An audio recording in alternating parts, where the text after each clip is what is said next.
Gençler vardı, ahiretin önemini kavramış. Maizi görüyoruz Efendimiz Aleyhisselatü Vesselam zamanında. Zina etmiş, fakat onun günahının ağırlığı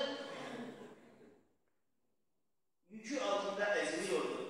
Geldi, ya Resulallah beni temizle dedi. Efendimiz Aleyhisselatü Vesselam, git Allah'a tövbe istiğfar et. Bir daha geldi, ya Resulallah beni temizle dedi. Git tövbe et, Allah affeder dedi. Bir daha geldi, ya Resulallah beni temizle, dayanamıyorum dedi. Git Allah'a tövbe et, Allah affeder dedi. Dördüncü gelişinde Efendimiz Aleyhisselatü Vesselam dedi, bak bakın arkadaşınızın aklından zor var mı? Bu deli midir, değil midir, günah mıdır?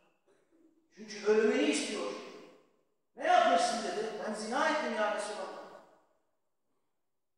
Öldürülmesi gerekiyor. Evli olanların rejim edilmesi, öldürülmesi gerekiyor. Bekarsa 100 değnek vurulacak. Ağzını koklayın dedi. Hayır ya Resulallah, deli değil, biz bunu tanıyoruz, biliyoruz. Akrabalarına, eşlerine, akrabalarına sordular. Sağlamdır. Ağzını koklayın. Sarhoştur, bir şeyler mi içmiş?